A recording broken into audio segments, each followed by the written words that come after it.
dentro y fuera del país. Así es. Sobre todo fuera del país, ha visto Sí. todo esos cabildeos, todos esos temas vinculados a las dos guerras Ujú. que tenemos en proceso. Muchos movimientos. Mucho movimiento en Ucrania Ujú. y en Gaza. Ujú. En Gaza la situación volvió a posición anterior en cuanto al proceso de búsqueda de la paz. Sí. Liberaron los palestinos. Muchos palestinos Tres. liberaron. Tres. Los palestinos liberaron a... tres Sí, de los cautivos que sí, tenían. pero la nacionalidad, 3 israelíes liberados por los palestinos. Y 300. Exacto, 300. 100 por 1000. 100. 100 por 1. Sí, 100 por 1. Wow. Sí. Bueno, Millicent, ese es un caso interesante. Entonces oyeron a Trump diciendo que que el plan era que Estados Unidos iba a coger eso. Sí, ese para territorio. un proyecto turístico, Sí, habitacional, sí. en la ribera del Mediterráneo. Cuántas cosas. Cuántas cosas. Y que mientras tanto los palestinos lo iban a llevar a 2 solares, uno en Egipto y el otro en Jordania. Así es. Por supuesto, Egipto y Jordania han rechazado eso, y el mundo árabe lo ha rechazado, y el mundo, nadie en el mundo lo ha apoyado, más allá del gobierno de Israel, del presidente, del primer ministro de Israel, que lo han apoyado. Pero hay quienes dicen, y es una versión nueva que se está haciendo un argumento nuevo, que la verdad que no conocía, que Trump lo que está dando es un premio de consuelo a su socio de Israel. Porque perdieron claro que perdieron esa guerra con Hamas. Claro. Porque Hamas sigue. ¿Ustedes han visto cómo liberan los presos? Ayer, el sábado fue. El sábado, sí. Es un contingente militar que exhibe el grupo Hamas, para que vean que ellos existen y que existen y que están fuertes. Se han fortalecido, de hecho, en este proceso. Después de que Israel le destruyera toda la ciudad fue destruida, y que mataran a cerca de 47,000 personas, allí incluyendo mucha de la gente de Hamas. Claro. Pero dicen que Hamas ha duplicado el número de efectivos que tiene, que reclutado justamente durante y después de la guerra. Tienen menos entrenamiento, pero existen ahí, tiran tiros. Claro, ¿no? Y que el nivel de nacionalismo se reaviva en esos procesos. ¿Para qué sirve la guerra entonces? Porque el pretexto de la guerra era justamente rescatar los rehenes, y no pudieron rescatarlo. Y destruir a Hamas. En ninguno de los dos tuvieron éxito, en ninguno de los dos casos. Entonces, por otro lado, damas y caballeros, ustedes vieron la semana pasada que Donald Trump anunció que había conversado con Putin. Putin es el presidente de Rusia. Y que habían acordado ponerle fin a la guerra. Y que iban a tener encuentros personales, directos, para ultimar detalles con relación a ese proceso. Por su parte, su canciller dijo de manera simultánea ese asunto, y también ¿cómo se llama? El del Tesoro, el secretario del Tesoro, así que se llama, secretario del Tesoro, habían dicho que había que descartar la posibilidad de que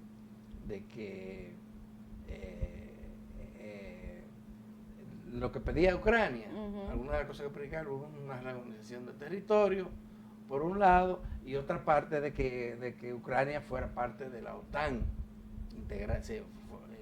fuera a formar parte de la OTAN, que eso era... Claro, entonces, ¿para qué sirvió la bendita guerra? Claro. Para matar a tanta gente. Sí. En el caso de Gaza fueron casi 50,000 personas, Alberto, las víctimas. Eso es terrible. Y aquí no se sabe el número exacto. Es muy, pero muy alto. Y el otro tema es, que tiene que ver con esto de esta guerra, es cómo se termina. Al presidente de Ucrania lo han marginado. Totalmente. A la Unión Europea también, la han marginado. También la han marginado. Y entonces ellos están reclamando participación en las negociaciones. Sí, pues tuvieron que pagar su cuota en la guerra. Pero muy alta. Muy alta. Pero además, la fortaleza de Rusia, porque va a salir fortalecida, totalmente, perjudica a la Unión Europea. Ellos son que lo tienen ahí. Claro. Cerquitita. Y temen de que haya más intento de expansión de Rusia. Y un elemento adicional que yo veo aquí, bueno, dentro de la lista de promesas de campaña de Trump, la posibilidad de terminar la guerra era lo único que desde mi punto de vista era atractivo. Pero uno no deja también de preguntarse, Adalberto, ¿dónde está el liderazgo internacional? ¿Dónde está Naciones Unidas? Qué bueno que sí, que se acaben las dos guerras, qué bueno, porque lamentablemente eran víctimas inocentes, civiles, mujeres, niños, claro quienes estaban falleciendo ahí. Pero también la forma en la que se está acabando, además de esa marginación de Europa y del mismo Ucrania, en el caso del conflicto Rusia-Ucrania, pero también deja evidenciado, Adalberto Grullón, el fracaso de organismos internacionales como Naciones Unidas. Al final se confirma que son 2 o 3 países poderosos los que deciden, Adalberto Grullón. La solución para el tema de Gaza, la solución son los 2 estados, y eso hace décadas que Naciones Unidas lo decidió y no se ha podido materializar. Estados Unidos era partidario de esa totalmente política. Era partidario de esa posición. Entonces, caramba.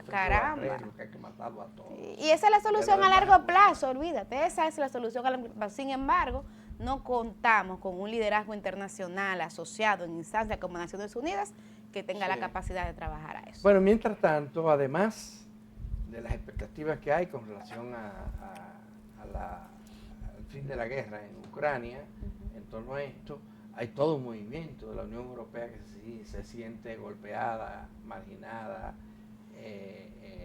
excluida de este proceso, y el presidente de Francia ha convocado a una reunión de algunos de los países de la Unión Europea para tratar, no dice que para tratar ese tema, pero obviamente, todo el mundo dice que ese pero tema claro que sí, Adalberto, que va a ser tratado. Estamos hablando que fueron convocados España, Alemania, por supuesto, Alemania no se queda. Está convocada también a esta reunión, y creo que también invitaron a Inglaterra. Sí.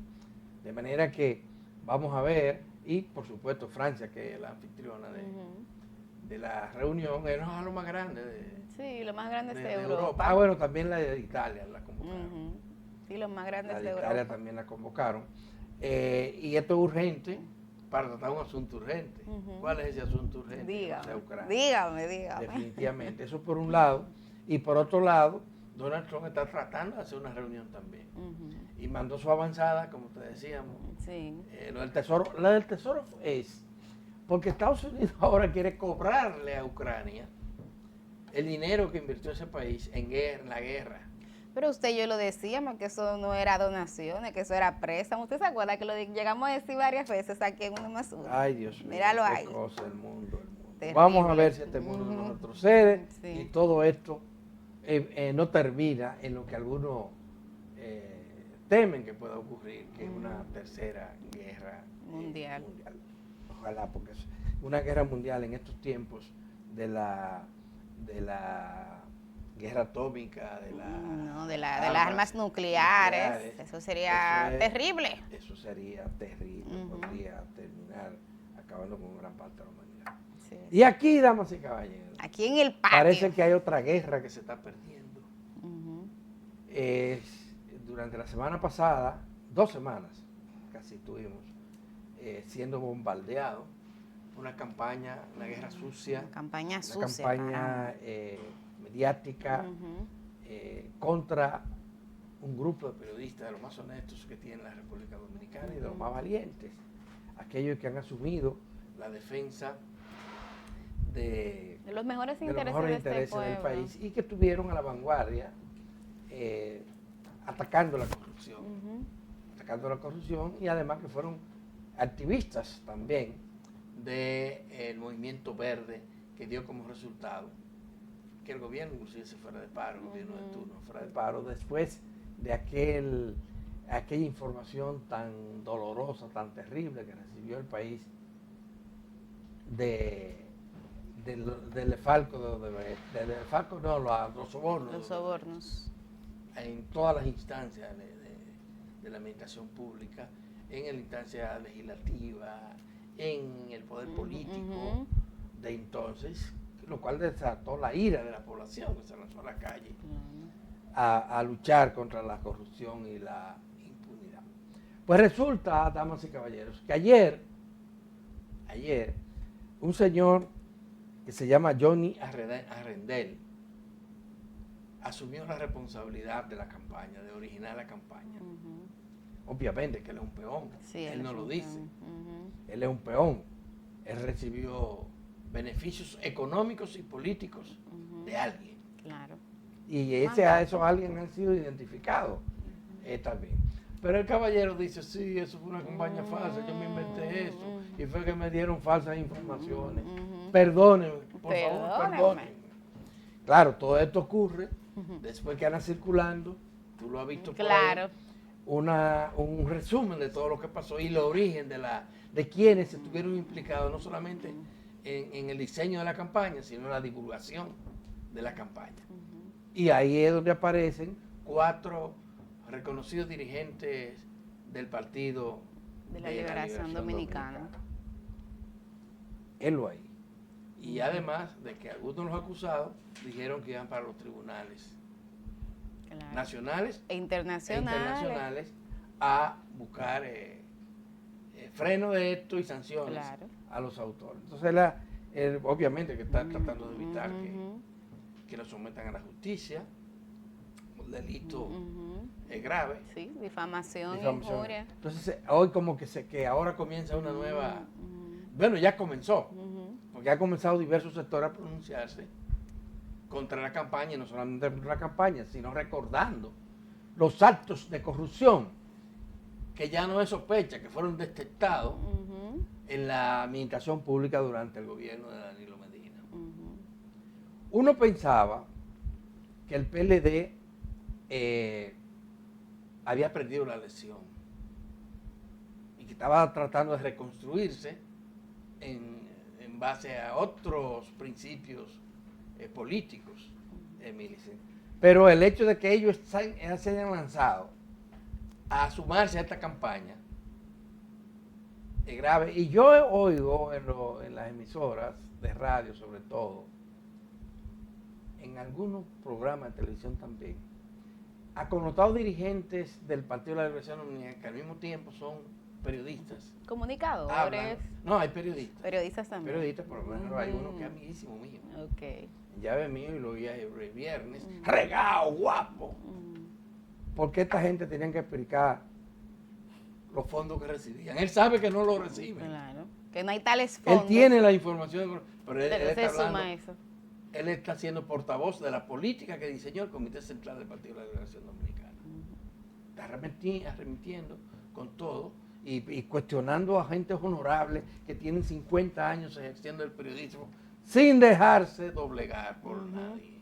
Exacto. Y por el dinero y la política partidaria. Pero es para que ustedes vean a dónde llega el fanatismo. Ninguno de los periodistas mencionados ha cobrado nunca un centavo de la USAID. Y si lo hubiesen cobrado, ¿cuál es el problema? Si fuera por un trabajo. Claro. Pero ninguno de ellos lo ha hecho. Y entonces ya todo eso está saliendo. Y oigan, para colmo, en la campaña, el periodista Marino Zapete acaba de ser beneficiado, favorecido, por una decisión de una corte de apelación que aceptó como bueno y válido y condenó al culpable de la presión que ejercieron contra él para que lo sacaran de un canal de televisión donde él trabajaba. Y fue el ex procurador Jean Alain Rodríguez.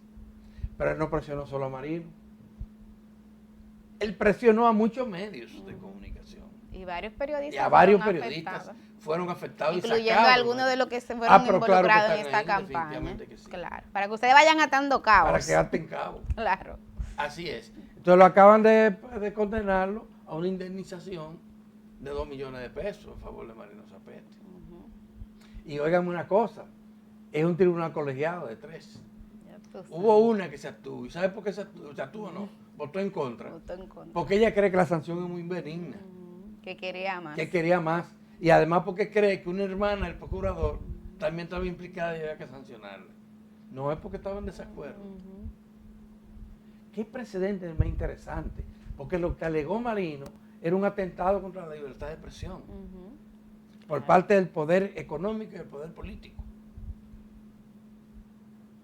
Y cada día, hoy en día, el enemigo que tiene la libertad de expresión y difusión del pensamiento, la libertad de prensa inclusive, son esos poderes. Claro, que censuran. La censura. Ya no es la represión. No es la amenaza física. Como la tienen en algunos países. No. No es ni siquiera la amenaza física, es económica. Es económica. Es que te cierran puertas. Es que hay voces que no caben en determinados medios de comunicación. Y una presión económica que viene por presiones políticas. Así es. Por presiones políticas. Así es. Mira, yo creo que no es suficiente con que Arrendel ahora pida perdón. Él reconoció que no recibió ningún sustento de esta información, sin embargo la publicó. Eso tiene 9 días, Adalberto Grullón, batiéndose en la opinión pública. Ha sido uno de los temas principales. Yo creo que aquí ese caso debe servir para sentar un precedente en varias direcciones. El tema, por ejemplo, de las redes sociales, aunque hemos dicho que muchos medios tradicionales han hecho eco de esto, entonces ahí se ve que no es una falta de rigor o de conocimiento de la técnica, que obviamente hubo una mala intención. Pero también las redes sociales, Adalberto Grullón, que están tan en expansión hoy día, hay que regular, hay que actualizar el marco legal aquí en República Dominicana, porque no es posible que a cualquier persona se le ocurra poner, en este caso era una publicación en X, antiguo Twitter, y que eso sirva de plataforma para dañar tantas honras, o para intentar dañarla, porque al final cada quien sabe y pone a cada quien a dónde va. Yo creo que aquí debe de haber un precedente y me parece que el tema de pedir perdón no es suficiente, y qué interesante que sea también en el ámbito internacional, porque al acusar a esos periodistas de recibir soborno, Johnny Arrendel también lo que estaba implicando era que hay funcionarios estadounidenses que sobornaron. Entonces él tiene que demostrar cuáles son esos funcionarios, ¿verdad? Entonces qué lástima que hayamos perdido tanto tiempo como país. ¿Y quién es Johnny Arrendel? Una persona vinculada al PLD, de hecho. Pero él se define como periodista. Él es periodista. Sí, pero trabajó en los gobiernos. Trabajó en el gobierno del PLD. Claro. Pero además se define como empresario. Él aparece en las redes sociales regalando equipos a un aspirante de la Fuerza del Pueblo y a la Fuerza del Pueblo en los Estados Unidos. Sí, porque ahora pareciera que está más cerca de la Fuerza del Pueblo que del PLD. Sí, bueno, no sé, pero eso es lo que aparece. Sí. Eso es lo que se dice de este caballero, pero dice que trabajó en Teleantí, no lo conocí, no me acuerdo de eso. No. Y usted se recuerda, me consta que Adalberto recuerda a todo el que trabajó aquí. Pero yo tengo un tiempecito aquí. Claro. Yo tengo un tiempecito. Lo recuerdan todos. Y entonces dice que trabajó aquí, claro. en este canal. Ya tú ves. Bueno, el tema es que estén apuro ahora. Sí, estén apuro. Definitivamente que estén apuro. Claro. Y ahora probablemente pase trabajo porque algunos periodistas son beligerantes. No renuncian a la defensa, son honradez. No, es que eso es lo único que uno tiene, Adalberto Grullón. Vamos a ver lo que va a ocurrir. Pero hay que seguir averiguando sobre Johnny Arrendel, que acaba de confesar que él fue el autor de esta campaña. Por lo menos el autor material. Yo soy de las que creo que hay autores intelectuales. Hay autores intelectuales. Lo que dicen que fue un contratado. Un peón, Adalberto Grullón. Milicen, en esta semana tendremos procurador o procuradora. Por fin. Así que el Consejo Nacional de la Magistratura tiene esa tarea pendiente. Sí. Y el miércoles se reúne, se presenta el candidato o la candidata y ya el viernes se elige. Se elige, definitivamente. Eso es lo que hay pendiente. Nada, vamos a pausar, Milicen, porque tenemos 2 entrevistas hoy se cuenta en primer plano.